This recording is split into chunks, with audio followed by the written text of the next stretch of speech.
Hello everybody, hey, hi, how you doing? Jay McCain here, coming to you with my LaCroix today for a little coffee from Teacapistan after dark. Today, we're gonna see what we can get away with, what YouTube will allow me to keep up. So, we've got some more preds. Remember, we do not bully, threaten, or harass on this channel. Alright, let's get to the good stuff, shall we? Nice house. Thank you. Nice house. And guess who's home? Would you have a seat right there, please? Suspected predators in for the unexpected. Have you met other young boys on the internet? From the church worker who fell from grace. My entire life, girls and women have always been my vice. To the guy using his girlfriend's computer. I probably would have went into shock and fell over. Get ready. This is a hell of an intro. Remember, this is serious journalism, folks. Here come the cops. Get on the ground. Hands down back now. I guess I'm under arrest, huh? You think? Also tonight, something that has never happened before. Police move in on a surprising suspect, and there are deadly consequences. We all knew who he was, and nobody anticipated the kind of outcome that resulted. Chris Hansen with a new investigation to catch a predator. They're in trouble with the law before they're even at the door. That's right, we're in Murphy, Texas. This is oh man, maybe this is a bad idea. We'll see. We'll see if I can slip this by YouTube. Good evening and welcome to Dateline. I'm Stone Phillips. And I'm Ann Curry. Tonight we're back in Texas, where police arrested 24 suspected predators and tried to arrest one more suspect who never set foot in our undercover house. Instead, officers went to his house, and there, events took a startling and tragic turn. As always, we want to warn you that some of what you're about to see and hear is explicit. Chris Hansen has our investigation. Affirmative. Yeah, we got a lot of guys due right around now. This is hard. For our latest investigation into online sexual predators, we've come to Murphy, Texas, a bedroom community outside of Dallas. After 2 days, we're starting to see a trend. Men who make the trip, but then seem reluctant to actually come inside our undercover house. He's heading up. He's heading up. Watch this man. Online, he made a date with a girl posing as a 14-year-old. Come on, come in. I have drinks. We have soda. And some Halloween candy? But he appears to get spooked. Okay, hold on. Give me 10 minutes, okay? It happens again. Give me 10 minutes. What are you going to do for the next 10 minutes? Just drive around and think about it? We can talk inside more. And again. Where are you going? What's wrong? You want to park in the driveway? It's open! Some suspected sex predators do make it in the door. Come on in. But don't stick around for long. Get on the ground. Get on the ground. Why don't you have a seat right there? But as always, there are plenty of men who stay and try to explain themselves. So Toshi was 18? 18 now. Want to try again? Please, get on the ground. On the ground. Body cam. Get on the ground. Legally, here in Texas, it makes no difference if they come in the house or not. They all get arrested. I knew this. I knew I shouldn't have came. Murphy's police chief, Billy Myrick, explains why. Because under Texas law, the offense had already been committed when the communication was completed through the internet. We don't even need them to show up at the scene. We're going right over here. According to Myrick, the men were arrested and charged with soliciting sex online with a decoy posing as a 12, 13, or 14-year-old, a felony in Texas.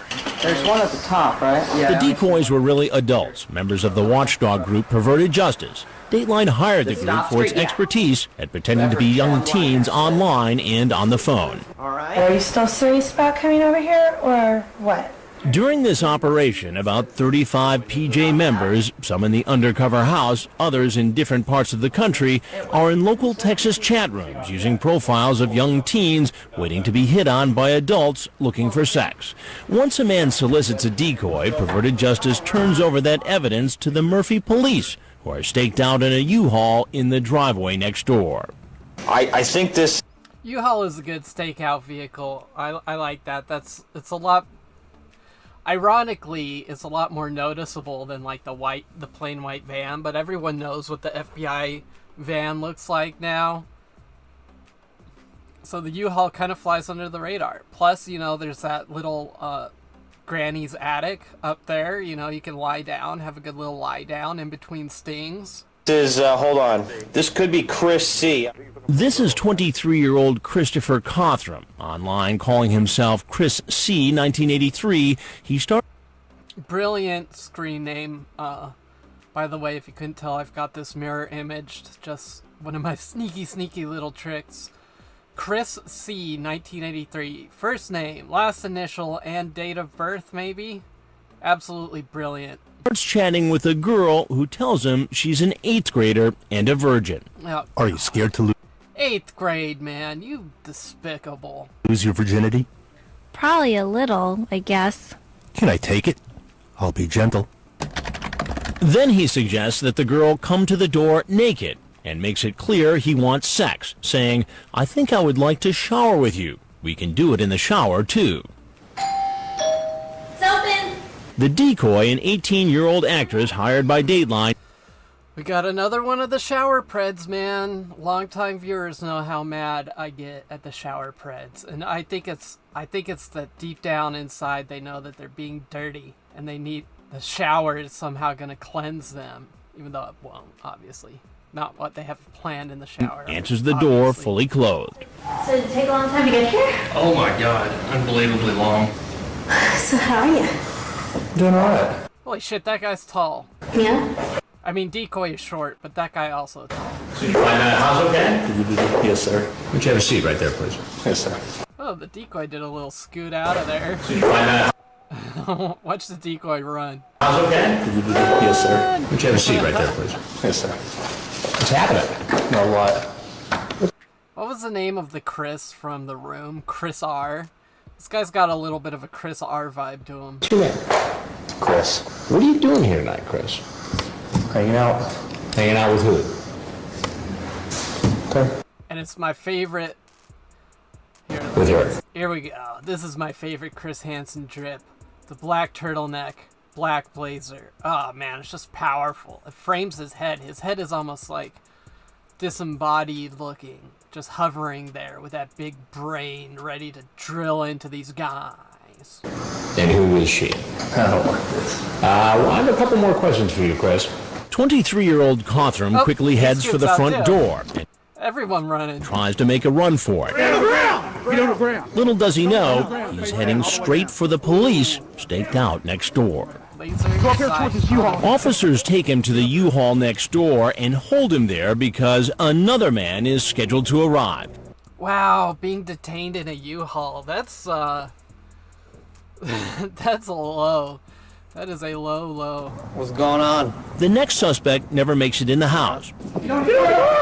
Instead, he runs from police and is arrested down the street. Got two. Both men are brought to the station. How tall are you? 6'4". Cothram is booked, Turn face that way. photographed, and brought in for questioning. After he's read his rights, he starts talking. Can't honestly say I was going to act on anything because Well, now, when you say act on anything, what did y'all talk about doing? having sex. Really? Yes, sir. What else did you talk about? This interrogator sucks, by the way. He was able to get Twink Toilet to spill his guts, but that's about it. Anal, oral. Did you talk about touching her breast with your mouth and stuff too? I may It sounds like Dr. Phil. What were you thinking? have, probably. That understood and agreed upon. Are you telling me that you did not intend to engage with sexual conduct with her? I'm saying I think it was very unlikely. If she'd have come to the door with just a sexy shirt on, Or nothing at or all. nothing at all, would that have changed what you thought was going to happen? I probably I hope my levels are okay. I actually kind of forgot to look at them until this point. Hopefully everything's balanced out. would have went into If not, I apologize. shock and fell over, honestly. Why? I mean, like me, Ah, I've talked about it and talked about it and then seen breasts and just completely blush and just freeze up. It's just easy to express. wait, what did he say? I mean, like me, I've talked about it and talked about it and then seen breasts and just completely Seen breasts? blush and just freeze up. It's just He just shuts down like he gets the blue screen of death like a Windows computer when he sees boobies. easy to express. even overly express on the internet and on the phone. When the detective asks Cothram for permission to examine his computer, at first he objects because it turns out the computer isn't even his. It's his girlfriend's. The only reason why I would object is because of the involvement I don't want with my girlfriend and her children. Do you think she has a suspicion that you've been... Come on, dude. Oh, you blew it. You blew it big time. doing this? No, there's no suspicion about it, you know. It's, of course, I lied about where I said I was going earlier when I talked to her. Yeah. But my objective is not to embarrass you with your family. Trust me. If I get any embarrassment, it's only because I deserve it. I mean, I did something that I shouldn't have done, and... Cop goes, yeah. If there's any embarrassment, it's because I deserve it. Yeah. Because I deserve it. I mean, I did something that I shouldn't have done, and... But let me ask you this, why shouldn't you have done it? She's 14, I should have blew her off as soon as I talked to her. As the interrogation wraps up, he seems to realize he's in deep trouble. Haunt you for the rest of your life. Yeah, well, we've all got to look to the future. Well, this future doesn't look too bright right this second. He's brought before Judge Kathy Hayden. Your bail's been set at $50,000. And when we come back, Hi! there are 2 more days left in our operation, and many more men will be knocking on our door. Some who know all about To Catch a Predator. Alright, I think that's a good place to leave it for now. I'm gonna try and upload this, see if I can sneak it past the YouTube robots. YouTube's not been happy with me lately, so we'll see what happens. Until next time, I've been Jay McCain. Mind, body, spirit, harmonious resonance. Be where your feet are, and of course, as always, stay water, my friends.